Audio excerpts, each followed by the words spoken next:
Welcome to the Heavy Spoilers Show. I'm your host Paul, and in this video we're breaking down Predator.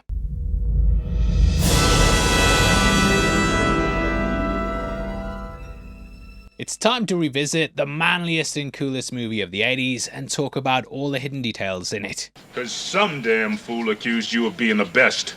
Arnie's action movie created an incredible franchise, and I still think it's one of the best sci-fi films ever. Throughout this video, we're going to be going through it scene by scene and talking about all the things you might have missed. Now, we have covered this film before, when I was first starting out our classic movie breakdown series. However, I'm happy to announce we'll now be going through the entire franchise and covering every single movie. So what are you waiting for? Make sure you subscribe! Do it now! Come on.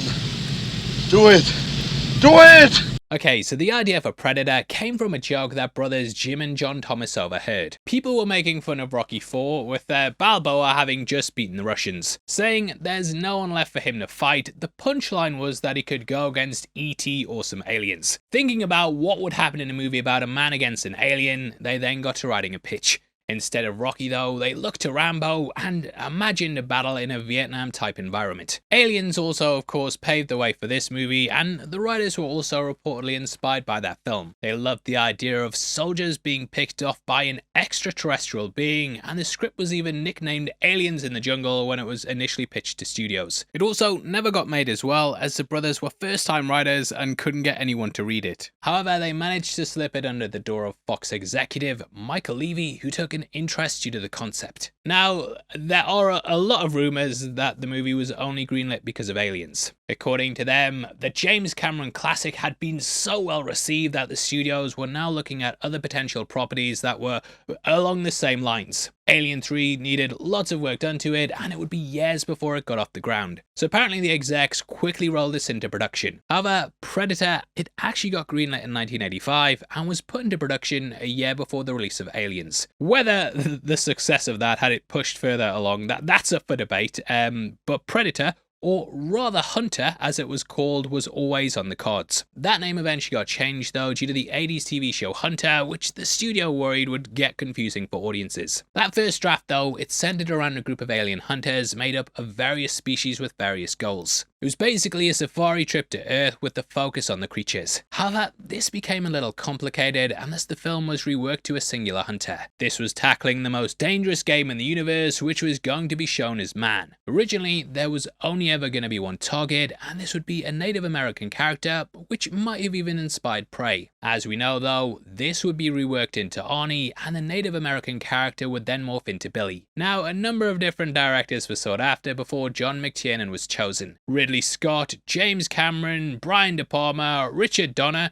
John Milius, John Carpenter, and Rennie Harlin were all listed as potential choices. Scott and Cameron were, obvious picks, as both of them had had major successes with the Xenomorphs. Later that franchise would also become synonymous with Predator, and that's due to the skull that appears at the end of Predator 2. Going off track there, but all the directors passed, and I'm so glad they went with McTiernan. He was also the brains behind Die Hard, and definitely deserves to be on the Mount Rushmore of 80s action classics. Now, as with a lot of scripts, the studios tend to bring someone in to help punch it up. Shane Black was initially asked, but he was reluctant at first. So they came up with a plan. Instead, they offered him an acting role as part of the soldiers. However, those foxes at Fox were sly as a fox. It was thought that while he was out there in Mexico, very bored between takes, that he'd end up working on the script in his downtime. He'd be forced to work on it. You got no other choice. In the end, he never rewrote it to the extent they wanted, but he did ad-lib some of his jokes, and even suggested some of the film's most memorable lines. So they definitely got their money's worth. Now, though they could have easily gone with a man versus alien, it was actually Arnie who was pushing for that ensemble cast. He wanted to make the Magnificent Seven with aliens, and also got Joel Silver involved. The pair worked together on Commando, and Bill Duke was also part of that cast too. Apparently, Arnie was not only the star, but also the on-set leader and reportedly had time for every single person from the extras to directors. He even had notes for the script and was very involved with the pre-production process. This was the same with a lot of his work, and he always wanted the best for his movies. Much like he was in the first Terminator movie, where he talked himself out of playing Kyle Reese. But video on that is also on the channel. He really infused a lot of himself into the film though, and even had his trademark cigar smoking written into the film. He just wanted to create an unforgettable hero. Carl Weathers was also brought on board early as well, with Joel Silver promising him the world. He was of course a big part of Rocky, and it nicely ties in with the thing that inspired it all. Now, any guy that you'd kill to have Weathers' physique, but Carl was quite intimidated. If you're gonna have to try and out-macho the 8-time Mr. Olympia, you gotta be hanging and banging like you're at Gold's Gym, brother. He said how Arnie had actually installed a gym in the hotel, and every morning they were up at 4:30 working out. So he ended up getting up at 3 AM, only for Arnie to then get up even earlier. Most of the cast were extremely competitive, and they wanted to look better than the other guys. What it resulted in some of the best physiques on film, and some hilarious behind the scenes competition. Now, Jesse Ventura was over the moon after learning from the wardrobe department that his arms were bigger than Arnie's were. Delighted, he suggested they have an arm measuring contest. The winner of this would get a bottle of champagne, and Arnie would be embarrassed by being the smaller man. However, Ventura lost because it turned out that Arnie had told the wardrobe department to tell him that his arms were bigger. So lots of banter like that. The pair of course also worked on The Running Man, and they basically had a friendly rivalry that just pushed everyone even further than they'd normally go. Arnie also decided to drop a lot of weight for the role, as he felt in the jungle you'd need to be lean and agile. This is so that he'd look more like a special forces soldier, but he still looked fucking ripped as fuck, mate, dear me. Now, the production itself was absolutely torturous, especially as the cast was sent out a week before the movie started filming to train with the military advisors. The cast found it brutal, but it made them Bond. James Bond. The terrain was also a nightmare to film on, with it being hills and rough terrain.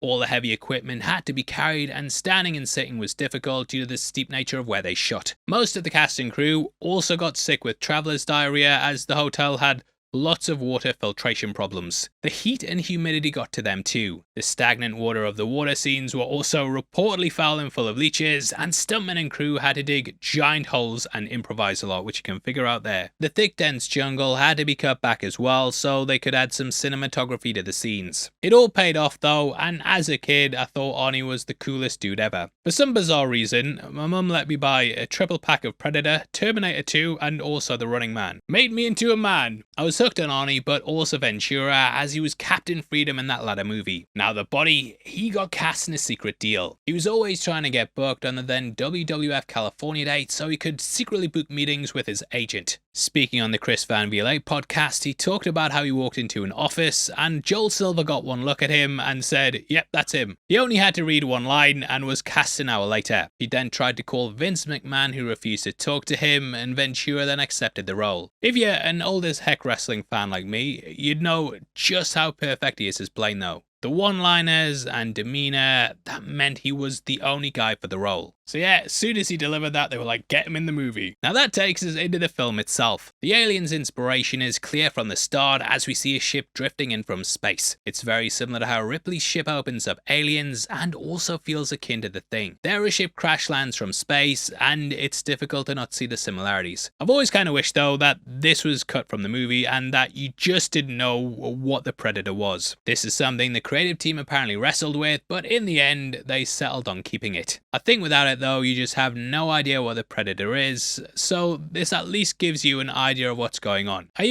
even forget it's in the film, and John McTiernan also echoed this as well. He said this was all done in post-production, so he doesn't really have any memory of making it. Anyway, this scout ship is usually connected to a mothership. It looks like it has fish scales and can dock with a larger vessel. According to IMDb trivia, the Predator's skin's based on a koi fish, so tying this in makes sense. We then see the hunters drop from it, and it teases the mystery that something else is out there. This opening was all VFX and was an incredibly late addition, with it turning up very close to the movie's opening. Each of the ships used in the films, games and comics all look pretty different each time, but each of them have similar engines to this very first design. As Anna later explains, the species has constantly visited the planet and hunted them for years.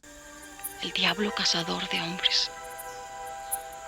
which in English means the demon who makes trophies out of men. It rips spines out, skins and hangs people, and also takes skulls for trophies. It's what's known as game hunting, which blooded Yaucha are able to do for honor. They don't kill kids, elderly, people who hit the thumbs up, or those that can't defend themselves. Beyond that, it's also forbidden to steal another blooded's trophy. In the stories that involve the xenomorphs, the predators mark themselves after killing one and then are accepted into the society proper. This then means they can hunt alone like we see here. I love how there's also this almost superstitious element to the whole thing, and Predator could easily be seen as a ghost. It's an apparition, a personification of death, and we'll talk about the symbolism behind this later in the video. Now the arrival is then mirrored by Dutch and his crew landing in Guatemala. They're hired by the CIA to hunt down a chopper that was shot down over the Central American jungle. Their helicopter, just like the scout ship, is very mysterious. It's an all-black Huey with 0 identifying marks. The Huey became synonymous with the Vietnam War, and this was due to its heavy use in the conflict. It was perfect for locations like this and was in the zeitgeist at the time. If you think of Vietnam on film, you probably think of the Ride of the Valkyries from Apocalypse Now. The editor Mark Helrich even said, "I had a lot of cool helicopter shots, I wanted to use them." I guess it was influenced by Apocalypse Now. Both Dutch and Dylan are also former Vietnam veterans. The team being sent in to take out a village with a Russian advisor is also just like the Viet Cong. The whole thing with the cloak as well, that's a big part of the Predator, and our editor Matt actually brought up a very interesting point. He talked about how this may have been inspired by Viet Cong soldiers who used the bush and jungle to hide and stalk soldiers. Soldiers used to report them just disappearing and reappearing, which was down to the extensive network of tunnels. You can totally see how you could add an extra layer to that and then turn it into an enemy that can literally turn invisible. The late 70s and 80s also saw a wave of Vietnam movies. Full Metal Jacket came out the same year as Predator, and Platoon was just the year before. Rambo First Blood Part 2 also saw him returning to Vietnam on a mission to investigate POWs. So I think it would be difficult to deny those things influenced the film. This shot of them arriving, it's also a very badass, and we watch as Dylan drinks a beer waiting for them to arrive. The aura that Jesse Ventura's Blaine has when he opens a door as well, it's off the charts. He's wearing an MTV shirt as well, which, keep an eye out for that. Speaking of shirts, we've also just launched our Predator-inspired one on the merch store below. Like I said, we're going to be going through all the movies up to Predator Badlands, and if you love the franchise, then definitely pick one up. We also have our Alien Chestburster one there as well, and huge thank you to everyone who's bought that, as it's massively helped us out, and we really appreciate it. Blaine then spits out his chewing tobacco that becomes his trademark in the movie. This stuff will make you a goddamn sexual tyrannosaurus. Just like me.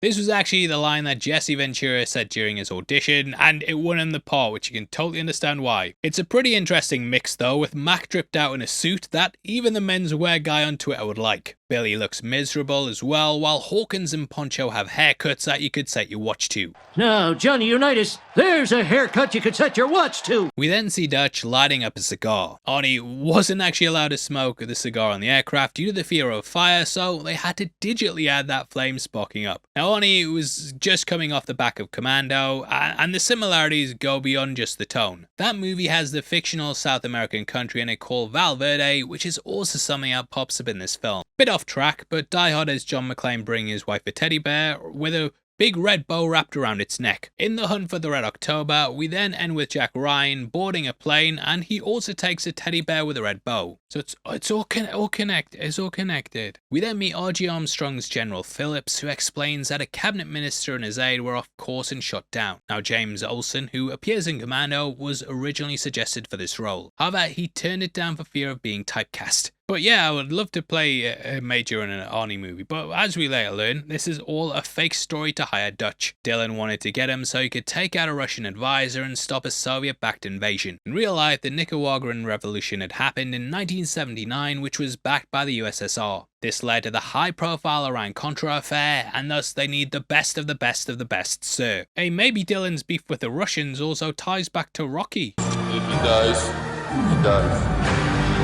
Either way, Dylan's goals steeped in real-life parallels at the time, which is a smart move by the writers. When Dutch and Dylan meet, we then get one of the most epic handshakes ever to exist, ever. You son of a bitch. It's launched countless memes and instantly shows us the friendly rivalry these characters have. It also shows that Arnie's the most macho man of all time. ever. Dylan then asks why he passed on a job in Libya. Presumably this was involved with the Gaddafi regime, who was seen as a puppet of the USSR at the time. So it's a very timely script. You also get a bit more info about the team, and then they're primarily used for search and rescue missions rather than being assassins. Why'd you pass? We're a rescue team, not assassins. So we get the idea that morally he's upright, and also that this team works alone. They actually gave a little nod to this in the credits, and the entire crew's names all appear in one block together. This is because they work alone, so even having their names in one block, it all kind of ties back to this group. Also, love how the whole team look down on Dylan because the guy's got a desk job. Boo! Dutch accepts the mission after hearing that they're rescuing hostages, and we then see as they fly out. This is to Little Richard's Long Tall Sally, which is also played during the end credits of 2010's Predators. This song actually also appears later on in the film, and Max sings it at one point.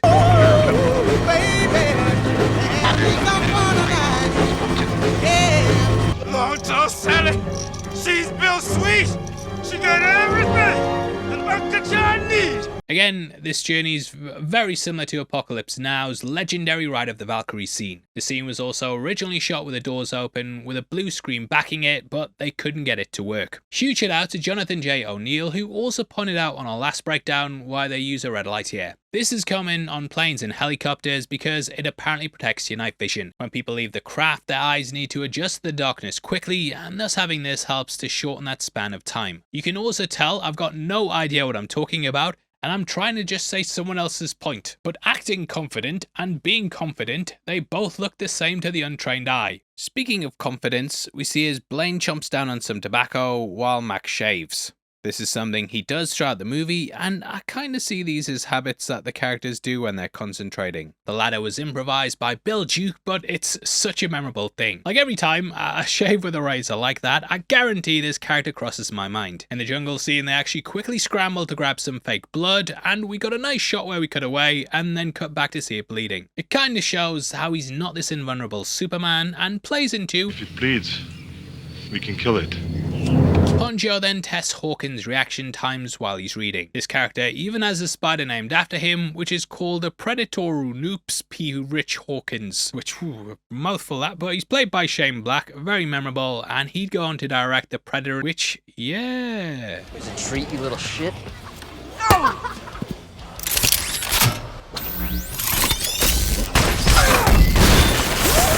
Interestingly, the person they're trying to find here is called Jim Hopper, which is the name of the character David Harbour plays in Stranger Things. Shane Black's character Hawkins is the name of the town, and Rick Schaefer works in the lab there. Dutch's real name is Alan Schaefer, which feels like a really deep cut Easter egg. Though they might be reaches, I think with that being an 80s based series, it's more than a coincidence. Shane Black apparently hated the glasses he was given to wear as Hawkins, as he wanted to wear authentic military issue ballistic glasses, worn by actual troops in the field. However, John McTiernan wanted him to look as geeky as possible. He's seen reading comic books such as Sergeant Rock 408, and Rock's Easy Company also had a character with glasses called Four Eyes, who we do see in this issue. Arnie was actually attached to a Sergeant Rock movie in the 80s, and they're supposed to be developing one at the moment. Daniel Craig, Cillian Murphy, and Colin Farrell, they've all been attached to it, but as of making this video, seems like it's not going anywhere. But if you're from the future and it comes out, let me know in the comments below. Hawkins was also originally supposed to wear a distinctive red beret, most likely inspired by the US Army Maroons airborne berets. Black refused to wear it though, as he thought it would look ridiculous in the jungle. He later regretted the decision though, as he felt like it would have made his character stand out more. From what I can gather though, he was constantly ad-libbing lines to Billy, who is played by Sonny Landham. And I said, you know, I'd like a little pussy. She said, me too. Mine's as big as a house. Who may not have appreciated it, as he was supposed to be a bit of a hothead. The other day, I was going down to my girlfriend. I said to her, "Jeez, you got a big pussy. Jeez, you got a big pussy." She said, "Why did you say that twice?"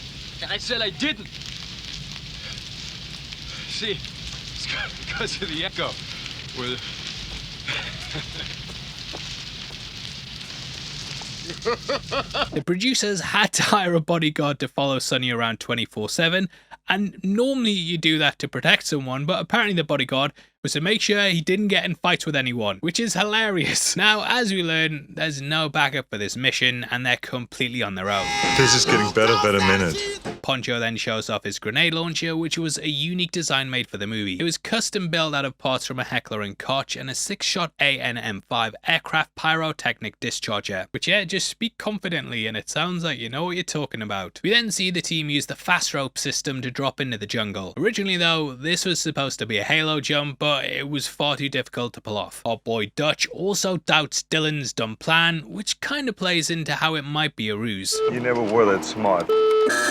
The team then finds the downed Huey and investigates it. I love how something just feels off here, and the movie's tilted with Dutch angles. Pun not intended. Louder, come on! This is cinematic language though, which often highlights a skewed view of the world, and that everything's not as it seems. We learn that the chopper was shot down with a heat seeker missile, which is far too sophisticated for the guerrillas in the jungle. Hints that they aren't operating alone. Billy then tracks US Army boots, which also hints that something's amiss. As we learn, Green Berets were sent in to save the CIA officers, only for them to be killed and flayed by the Predator. It's a grim fate, which in itself acts as an intimidation tactic. These rituals have been performed for millennia, and even in stuff as recent as The Last of Us, we're seeing bodies strung up to show dominance and power. We will have to blur this because of YouTube, but if you've seen the film, you'll know their skulls are intact. Later on though, the Predator adds the crews to his collections, and he didn't bother with these guys because he didn't see them as equals. Instead, it's a calling card to signal that the hunt's on, and everything starts to get strange from here. Dutch slowly begins to distrust Dylan, and we can also hear some bird sounds. One sounds normal, but there's also one that sounds a bit strange and keeps on repeating. As we later learn with Billy, the Predator loves to mimic sounds. He does this with a laugh and may even be copying the sounds of the jungle. Happens over and over, potentially hinting to it mimicking the noises. The creative team actually divulged they laced the ambient sounds with the noise of the creature, and it can sometimes be heard if you listen really closely. Like just before they come across the skin bodies, listen to this sound. Anna later makes a break for it when the Predator attacks, and you can also hear that iconic sound. So it definitely feels like it's spying on them there. Mimicking the sounds of the team also kind of plays off how hunters mimic the sounds of animals. Duck calls and so on, they're techniques that hunters use. Poncho then says, "Do you remember Afghanistan?" Trying to forget it. Come on. It sounds like they were also sent on a rescue mission there. The country was of course invaded by the USSR in 1979 in a war that lasted until 1989. While not directly involved, the US did fund, arm and train the Mujahideen. I do wonder if Dylan might have even been involved with this, and it was a topic brought up in Rambo 3. Billy also drinks from a vine, which shows how adept he is at surviving in a harsh environment. He's the tracker, and I think this might be a leftover from the original script with that Native American character. The novelization of the movie reveals he's actually able to sense the Predator, with it almost being like a sixth sense. So stuff like this with a branch, it just shows how he's in touch with nature. Dutch then finds Hopper's dog tags, indicating he was military, and Dutch also said he knew him. So it's a bit sus. Dylan denies all knowledge of another team being sent in though, as Billy finds bullet casings. The Berets had a firefight shooting blindly in all directions, which is something this crew do later on. This clearly shows they're panicking, and it pays off really well come the end. When Dutch starts to beat the Predator, it also begins firing blindly into the jungle. So I just love these touches, and it helps to add into how the turntables, mate. The bloody turntables. One ugly motherfucker. IMDb trivia also pointed out how all the characters' death tie in with things that they do in the jungle. Hawkins constantly busts out jokes about women, and he dies while chasing down Anna. Blaine says he doesn't have time to bleed, and that plasma blast immediately cauterizes the wound as it kills him. The wound's all fused, cauterized. What the hell could have done this to a man? Mac constantly shaves his head until he bleeds, and he then gets shot in it later. Dylan also loses that arm wrestle with Dutch, and later his arm gets blown off. Billy senses the invisible creatures stalking them, and we never end up seeing the character's death. Poncho gets hit by a tree trunk, and earlier he asked Blaine, You got time to duck? so yeah, nice he ties in with them, even if it seems like a reach. All Painless is then let out the bag. It's time to let old Painless out the bag.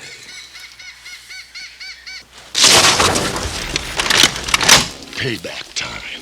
It's a handheld M134 with an M60 handguard. It was originally a minigun that would be mounted to helicopters and had to be slowed down to a third of its fire rate. It's like shooting a chainsaw. This was because it was too fast for the cameras, and he was the first person in the world to fire it while carrying it. The gun was so awesome that even the stunt guys who have seen everything there is to see were like...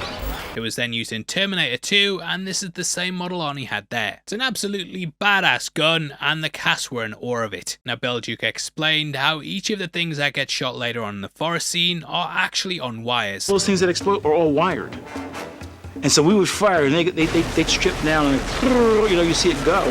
But there were rows and rows and rows of that stuff. If there was a second or third take, we'd go home, we'd go back, and we'd either shoot something else or go back to our motorhomes or whatever. And they would, take hours and hours and hours to re-scrib it. We'd come out and shoot it. That's incredible, right? It's also at this point that we get the Predator's vision and see things from its point of view. Now in this movie, we only get the thermal and infrared, but the sequels show it has more than just those two. This explains how it's able to see tripwires and move around some of the traps. These are laced throughout the jungle, and Blaine nearly catches one as well. I love just seeing through the eyes of the creature though, and it helps to tease out the mystery. Scientists believe this is actually how snakes view the world, so it makes sense to tie it into this reptilian creature. Heat vision cameras were also attempted, but they didn't work out. This led to multiple cameras being used, along with the VFX work, which was very, very extensive. We later learn that they also only hunt in higher temperatures. Considering that their vision's similar to snakes, I do wonder if they hunt in the hotter years, as they might be cold-blooded. Cold-blooded creatures' temperatures match that of their surroundings, so if their planet's hot, then they need a similar climate to survive. Our world is shifting because of climate change, and we learn stuff's going on with their planet in Predators, like the reboot, I think, because I've only seen it once and I hated it. To Anna though, the Predator's a local myth or creature that emerges when the heat turns up. Predator 2 takes place during a heat wave, and Danny Glover's Mike Harrigan thinks the Predator might just be a heat mirage. Damn, it's hot. This may even be what Billy thought he could sense before. In the AVP canon, we also know the Yucha have hunted on Earth for millennia. They helped early humans build pyramids so they could send the younger ones of their tribe on a ritual xenomorph hunt. This took place every 100 years and was shown in Alien vs Predator. They also hunted on Earth in other locations, including North America, which is what we saw in Prey. In addition to this, there's that game preserved planet where humans are taken for a special hunt by super predators. So lots of things in the lore, and Mac then taunts Dylan, saying he's gonna bleed him if he gives away their position. You're ghosting us, motherfucker. I don't care who you are back in the world. You give up position one more time, I'll bleed you. Real quiet. Leave you here. Got that? This line was actually supposed to be given to Jesse Ventura, but they felt it would look bad if a white guy kept saying all this stuff to a black guy. Especially after he spat tobacco on his boot in the chopper. In the first draft, they actually had Mac and Blaine dropping a lot of racist jokes, with the former being written as white. They weren't happy about a black man joining them on a mission and were prejudiced towards him. However, they cast Duke as Mac and wanted the group to feel likable, so they cut all these moments. The novelization was actually based on the first draft of the movie though, and it has a lot of these original lines. We then follow Dutch as he crawls to spy on the camp. Done in one long shot, this apparently really pissed off the studio because the short sequence took half a day to set up and film. Like, I've done stuff on location with cars in the outdoors, and you wouldn't believe how long it takes just to get the lighting right. A nightmare. Spying on the camp, Dutch then watches the Russians kill one of the hostages. This is the leader, who's played by Sven Ole Thorsen. He was actually a bodybuilder and strongman who was close friends with Arnie, and he appeared in Conan the Barbarian and also The Running Man. He's also La Force in Mallrats. This scene was filmed in Mismaloya, Mexico, at the resort of Puerto Vallarta, that's now part of a leisure resort. Which, on location, heavy spoilers shoot going down there, mate. Put the Aston Martin DB5 on expenses. Had to spend 3 weeks in the hotel getting the lighting right. I really love how the team are at first silent killers though, and it plays nicely into the film's themes. Okay, well, maybe not so silent, but you get the point. What I love though is that we at first think this is just a big dumb action movie until it gets flipped on its head. McTiernan loved doing this, and it was also a big part of Die Hard. Action movies had grown to where it was all about who was the biggest and baddest, so having John McClane basically be your everyday man, it kind of builds off what they're doing here, but also in reverse. Now in the lead up to this, they also come across a claymore which Blaine nearly triggers. However, we watch as they stop and disarm it. Ever resourceful, they actually use this mine later at roughly the hour minute mark. You can tell this because Max sticks a twig in the top, which he later pulls out when they're setting up the trap. The element of surprise is also used by Dutch. He notices that a truck's being used to turn a water pump and weaponizes it as an explosive distraction. These are tactics that the Predator uses too, with confusion and the element of surprise being a prime weapon. In the chaos, they're then able to wipe out the camp with punishing ease. I said punishing ease. Stick around. They are sort of the predator in this moment, but after this point they then become the prey. They still use some of those tactics though, such as creating a kill box, which the Predator also does later on. It's a laughably over the top scene, and it kind of reminds me of the shootout scene in Commando. Arnie even moves like he does in that film as he fires his gun from the hip. Knock, knock. Now while this shootout's the absolute peak of 1980s violence, it does serve a point. By seeing these guys as the absolute top dogs and the guerrillas having no hope, it just sets up how powerful the Predator is. We then get one of the best lines in the movie. I ain't got time to bleed. Speaking on that Chris Van Vliet podcast with Karrion Kross, Ventura also explained that this line was almost cut. However, it was saved as Arnie got sick, and so the crew was sitting around doing nothing and then just decided to film the scene. Richard Chavez's reaction is absolutely priceless, as he's just so bemused by such a ridiculous saying. It's delivered perfectly as well, and yeah, brilliant. Dylan's then chastised by Dutch. He's furious he was tricked, but Dylan explains her expendable. You're an asset. An expendable asset. That's not very nice. The Expendables was probably born out from this moment. I also love how in saying this, Dylan becomes expendable and the rest of the group just completely ignore him. It's shortly after this that we then get our first meeting with Ana, played by El Piada Carrello, which try my best Spanish there. Sorry, I'm an idiot, but Duke saves Dylan by killing a scorpion on his back, and I was wondering if this was reverse symbolism for him backstabbing them. Probably a reach, but the Predator later picks this up and studies it. I'd like to think it identifies the scorpion as a predator, and this is why the group become even more elevated, in status at least. Mac then talks to Dylan as they're watched by the creature. It's cool how on the left you can also see the waveforms of recordings. Here it's picking up the word anytime, which is also later used to get Dylan's attention. Anytime. Anytime. Anytime. Now I'm not sure how widely used digitized recordings were at this point in time, but I can imagine it would have been pretty high tech seeing a recording appearing like that. Hawks then drops a joke and the Predator records Billy's speech. Mac and Blaine then reminisce over Cambodia, which is where they would have also been during the Vietnam War. Anna attempts to escape, but's then stopped by Poncho, who speaks to her in Spanish as they descend into the valley. Billy also rubs his pouch, which is apparently a Native American medicine one. Naru and Prey actually uses something like this to put her plant leaves in. However, Naru and Prey is actually Comanche, whereas Billy's half Sioux. Poor Hawkins is then killed as Anna runs off and we hear the clicking of the Predator. Peter Cullen is actually the voice of the creature and he's most well known for voicing Optimus Prime. Cullen actually had a major problem with his voice after recording King Kong, which was so rough on his vocal cords it actually made his throat bleed. He initially refused to do this film as he didn't want to do any more monster voices purely because of how bad that was. However, in the end he relented after getting a look at the Predator's face. He said it reminded him of when he was a boy and he saw a horseshoe crab dying on the beach. Awesome. This is where he thought of that voice after remembering how it sounded.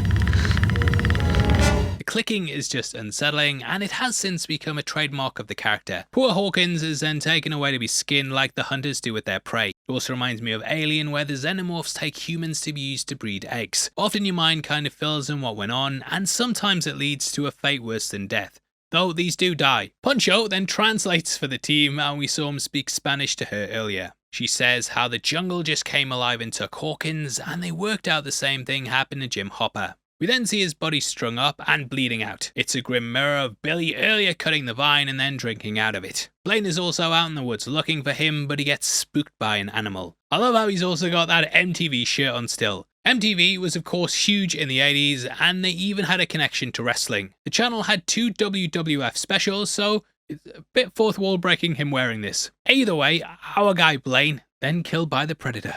Rest in peace. First he's hit in the neck with a spear gun that dazes him, and this is followed up by the plasma caster. That's a shoulder mounted weapon, which to me is the Predator's most iconic weapon. It's targeted using the helmet mounted triple laser and sort of just sits there like a parrot. And it actually got called a parrot gun on set. It has automatic tracking and is pretty reminiscent of the smart gun from Aliens. For me, you know, it's the trademark weapon of the Predator franchise, although I will admit the smart disc's pretty cool as well. Mac then comes across it and sees the eyes light up, like a cat. I don't even know if that's a fucking cat.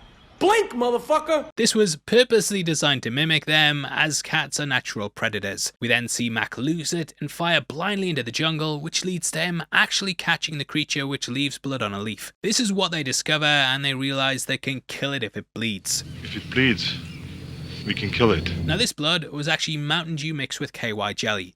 It was originally supposed to be orange, but I like where they went with it in the end. It just has a great luminous feel to it that leaps off the screen. Supposedly, it can also extend a human's lifespan if consumed and can neutralize the acid of a xenomorph. They then set up the claymores and traps, but still the Predator kind of gets the upper hand. Mac then looks at Blaine's hip flask, which appears to be the US Special Forces logo missing the dagger. The Predator then starts to heal himself using injections, which gives us our first good look at him. Kevin Peter Hall played the Beast, but he was not the first person to don the suit. The Muscles from Brussels, aka Jean-Claude Van Damme, was actually hired due to his agility. However, doing it in a massive suit made it difficult to move, and thus he couldn't go as fast as they wanted. The original suit also had the Predator looking like a giant lobster, which wasn't scary at all. It was supposed to be more in line with an insect that looked like it had a duck's head, but you just look like a duck head.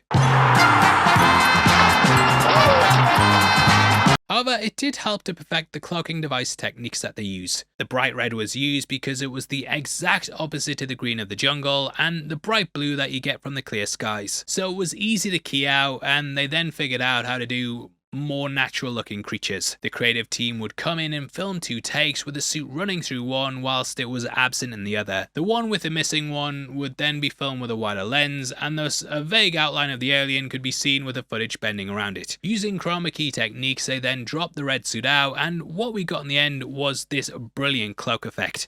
So they got that all with Van Damme, and if you've ever watched the behind the scenes stuff, then you might have seen some of the footage with him where he actually shot several key scenes. This included the moment in which he kills Dylan, and Van Damme's been pictured alongside Carl Weathers several times. Obviously though, you don't see the creature that much in the movie, so they didn't really need to reshoot that much. It was just these little moments where it popped up and was visible. Now, having doubts over the design, this led to Arnie recommending his friend Stan Winston, who worked on the Terminator. Studying tarantulas and locusts, he eventually concepted the monster. Van Damme was then recast due to his height, and the role was given to Kevin Peter Hall, who was 7'2". It was the right choice in the end, as the design's absolutely iconic, and it's probably one of the most famous monsters in movie history. Hall had a nightmare on set though, but as a thank you, John McTiernan ended up including him in the film Beyond the Creature. At the end, Dutch is picked up by the chopper, and the pilot there is none other than the actor. Now, sadly, he passed away in 1991 after he contracted HIV from a blood transfusion. Hall died a month short of his 36th birthday, but his performance will live on forever in this and Harry and the Hendersons. For the head itself, they actually also built 3 in total. The first was static, while the next was built so a mask could slide over it. The third was for the reveal, with it having movable animatronic parts. Hall then wore contact lenses, and it all came together to complete the look. Now, as we learn, the chopper can't get to them as the terrain isn't suitable. We then cut to nighttime as Mac talks to his friend and remembers their time in Vietnam. It's implied they survived a fight where 30 out of 32 of their platoon were cut to bits. He's very jumpy, constantly on edge, and when a wild boar attacks, he thinks that it's the creature. During this though, if you pay attention, we get a really cool detail. Fuck you, Roger. Fuck you. Now, watch that scene again closely, listen, and see if you notice anything. Fuck you, Roger. Fuck you. So in it we can hear Billy's laugh, but he's not on screen while this is going on. Billy then appears slightly after this, and he looks completely serious. Major, you better take a look at this. When we cut back to the group, none of them are laughing either, and it's not exactly the appropriate time for Billy to be mocking someone, because everyone's terrified and got no idea what's going on. This laugh being used at the end, recorded earlier, I think it's actually the Predator now mocking Mac. As it turns out, this was all a distraction to take Blaine's body, and it tips them off that this is acting like a hunter searching for trophies. Anna then explains how the Predator can blend in like a chameleon, and Dylan wants to flee, but Dutch is like, You stand your ground and fight. Mac then shaves once again while they wait for the attack to happen. Mac starts bleeding, which like Blaine foreshadows his death. The Predator then attacks the group, but he gets stuck in a net. However, he's like, Call an ambulance! Call an ambulance! But not for me! Dylan then sees the Predator jump, and Weathers delivers some great acting. The look in his eyes shows true terror, but also he's got that sense of wonder. Finally trying to redeem himself, he goes out to stop Mac. Mac has truly lost as he goes out in the jungle, distraughtly singing Long Tall Sally, desperate for revenge. This is for his old mate Blaine, as he just wants to avenge his death. He takes off his jacket, and this also mirrors what Billy later does in one of the most badass scenes in the movie. I feel like the Predator also uses its recording tech again, as we hear Mac say a line which then gets repeated. Over here. Which might just be him repeating it, but it's weird he says it twice. Over here. Which comes exactly after this. So I think the Predator might have even been using this recording like a duck call to lure Dylan in. We actually saw Mac using this tactic earlier, as he did it to draw out a guard. It's easier to get Dylan out into the bush where he wants him and then follow him from there, rather than hoping that he spots him. Now Mac's head is turned into lasagna and the character is shot directly through the head. Mac thinks he's getting the upper hand, but we see those red dots appear on his arm, and yeah, boom, headshot! Boom, headshot! Boom, headshot! The rest then head to the chopper. Dutch explains how Poncho and Anna weren't killed as they had no weapons. At least Predators are honourable, I guess. This also plays a major role in the final fight with Dutch, as for them it's more about finding a worthy trophy. The hunt is explored heavily in the expanded lore and also the Alien vs Predator comics. This is known as Game Hunt, where a lone hunter tracks a dangerous prey. AV Predator 1 followed younger hunters on a ritual to become blooded and accepted into the adult part of their society. Cutting back to Dylan, we then see he's on his own. Rob Eger's done a fantastic analysis of the scene on its own, in which he goes through the filmmaking techniques they used here. He points out how it starts off with what's known as a farewell look between Dutch and the character, which is often used as a way to set up a death. As he sneaks through the leaves, we then see the camera somewhat stalks him, and it even brushes the leaves out of the way, making us feel like it's hunting him, which is really subtle since we've had so many POV shots in the movie. Dylan is also a character who's been in denial the entire film, but the close zoom to his face comes as he has this moment of realization. Looking back at him is Mac's stone cold dead eyes, which Rob said represents the face of death. Then mimics Mac's voice from when he saved him from the scorpion, and this makes him spin round just like that scene before. Like I said, Rob's done an excellent video that you should definitely check out right after this, as it goes far more in depth into the subtleties behind it. We then watch as Dylan looks through the jungle, and you can actually catch the Predator just before he spots it. We get a wide shot where we can see it standing on a branch, and then it cuts to Dylan, who at first misses it. He then looks back, which is when he spots it, but I got it before you, mate, got it before you. When Dylan's arm's blown off, you can also see the wire, which allows the beam to travel to it directly. Bit of seeing the wires there. Now, I do feel like a dick for pointing that out, because there's actually a nice effect when his arm's on the floor and still shooting. That's a good effect, that. His scream alerts the others as Billy decides to make a final stand against the hunter. He cuts his chest with a machete, and many wondered why he did that. I always saw it as him using his hunting skills. Predators are usually attracted to blood, and so if he cuts himself, he can be a target and save the others. Now, Sonny actually explained what inspired this moment in an interview with the Arnold fans. He told the story of USC football player Tim Rosevich. He smashed a beer bottle over his head after 12 guys tried to beat him up. He stared them down with blood gushing from him, and this is what Sonny thought of when preparing for the scene. Sonny also explained originally that the ending was supposed to be similar to Predator 2. Arnie was supposed to blow up the spaceship, and we'd see trophies similar to the end of that film. All that gets cut though, and we simply see Sonny's spine being ripped from his body. This would be done again in Predator 2 to Jerry, and it's since become an archetype. It also happens in Alien vs Predator Requiem, and multiple times across the comics and games. Dutch then kicks out the gun from Anna to save her life. As he explained earlier, carrying a weapon gets you killed. When they're ambushed, he then shouts, Go! Get to the chopper! which Arnie said is his favourite line from all his films, and probably one of the most quoted. He then slips in the mud. This close-up shot was done on a little skateboard device that then led over the edge of the cliff. Going into the water, we see as he swims to the shore, and the giant tree can be seen, which becomes part of the action later on. During this, one of the stuntmen also actually broke their knee as they try to get the shot. We then start to get the end game, as Arnie then accidentally covers himself in mud. Thus it plays nicely off the Predator's ability to turn invisible. Just like our eyes can't register his cloak, the Predator can't register Dutch. The water also damages its suit and causes it to malfunction. So the turns have tabled. How the turntables...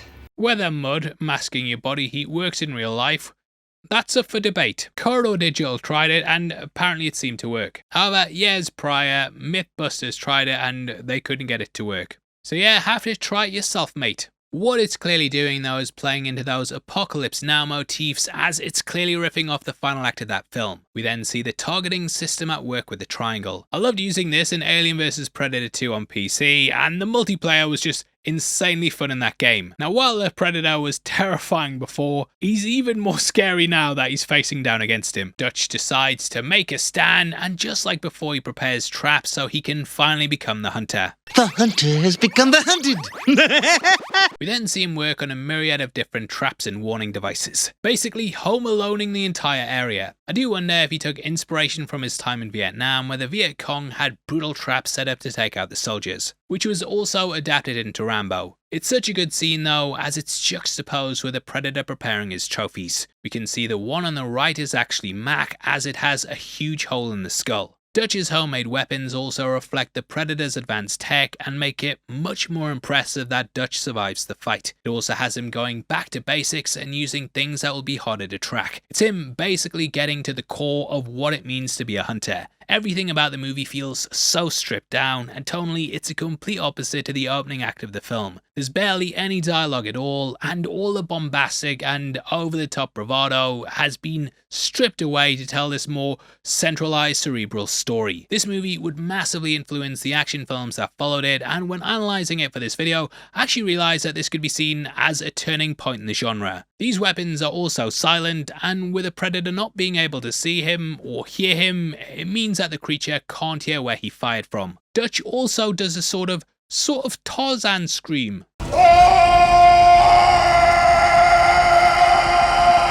This is showing he's king of the jungle and things are about to get primal. We then see his foe heat up the wrist blades. In one of the early drafts it was actually heating them up, and in another it was simply just sharpening them. We then see Dutch wait and clutch to a tree, much like how the Predator used them to hide out earlier on. It's also similar to a stick insect hiding on a tree from predators. I love how the creature sneaks up behind him and he catches it over his shoulder. Both are waiting for the other to make a move, and the Predator slipping up here gives Dutch the upper hand. Dutch then shoots an exploding arrow, which Rambo would do to blow up a Russian helicopter. The fight goes on, but a problem arises when the water washes off the mud. It sort of plays off how the water also affected the Predator's camo, and it's now doing the same thing. Apparently, in one of the original drafts as well, during this fight, Dutch was going to be absolutely naked. The hunter then checks him over and sort of looks at him in admiration. Just like Billy, it then strips down and takes off its mask. The mandibles were reportedly the idea of James Cameron, who Stan Winston worked with on Aliens. He said he just always thought mandibles were cool and would love to see them on an alien, so yeah,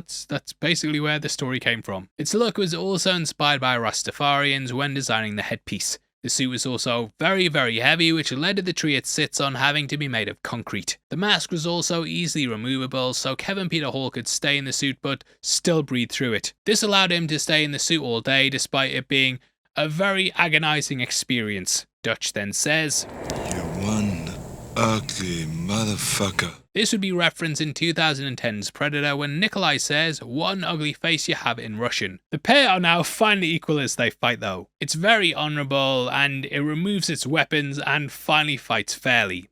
In the end though, it's clear that Dutch isn't really a match for him in a physical fight. However, he has his carefully laid traps which will allow him to smash him like it's the like button. Do it! Do it! Do it! Smash it like the like button! The Predator then stops under the tree trap. The weight of this was going to pull the Predator up into the shop and sticks, but being here allows Dutch to drop it on it. Huge shout outs to Alex Shanks 1414 on our last video, who pointed out all the machinations with that. This was kind of the last trick up Dutch's sleeve, but the Predator has one as well. The portable nuke.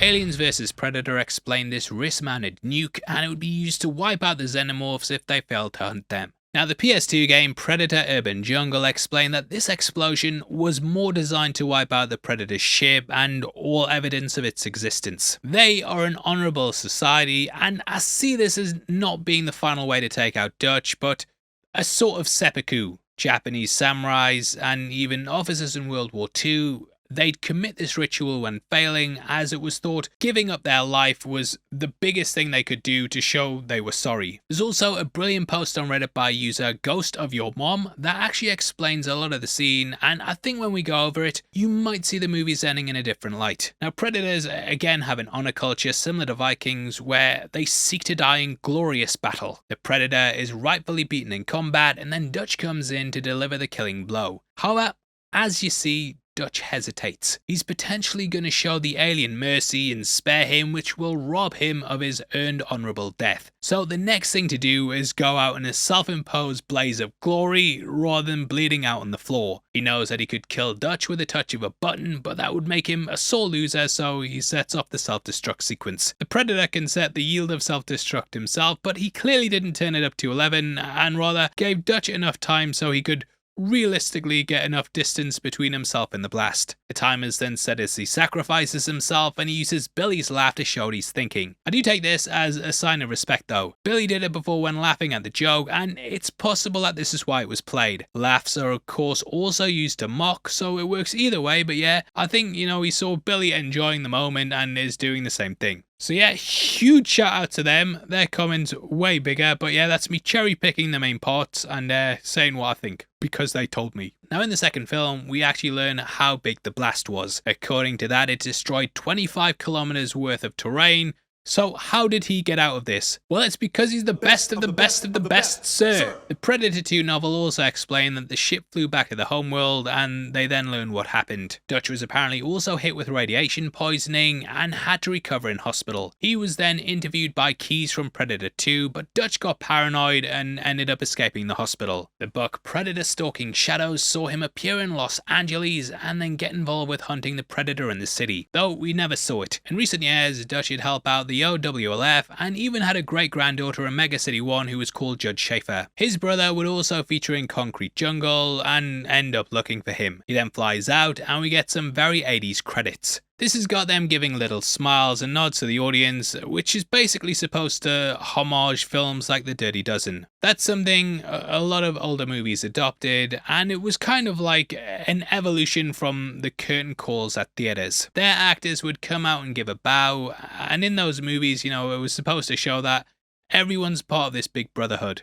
Or sisterhood. Kind of funny how everyone filmed their own bit for this section though, except Arnie, who they just reused footage for. He's the only one who doesn't smile, but I can't actually find out why this was the case. If you know, then let me know below, and that wraps up Predator. Clocking in at a body count of 69 humans, 1 scorpion, 1 boar, and 1 predator, we've got one of the best action movies of all time. Going back to it, it made me really open my eyes to how much it changed things, and it's up there as being one of the big reasons that Arnie would become the highest paid actor of all time the next following decade. The 90s they were called. Though people often criticize his acting ability, he definitely put his heart and soul into this and even sacrificed a lot of his own life to get this movie made. Arnie actually married Maria Shriver during production, with him leaving on Friday and returning back to work on the Wednesday. Guy apparently was going to have a honeymoon, but his wife could tell he was distracted and said, "Just go make the movie." All in all, the work ethic comes through, and what we get is a film that hits on every level. It's got a great supporting cast, an unforgettable villain, and a film that evolves and changes as you go through it. The movie also did brilliantly at the box office as well, and in 1990 it received a sequel with Predator 2. While not as favoured by the critics, I actually think it's quite good. However, like a lot of franchises,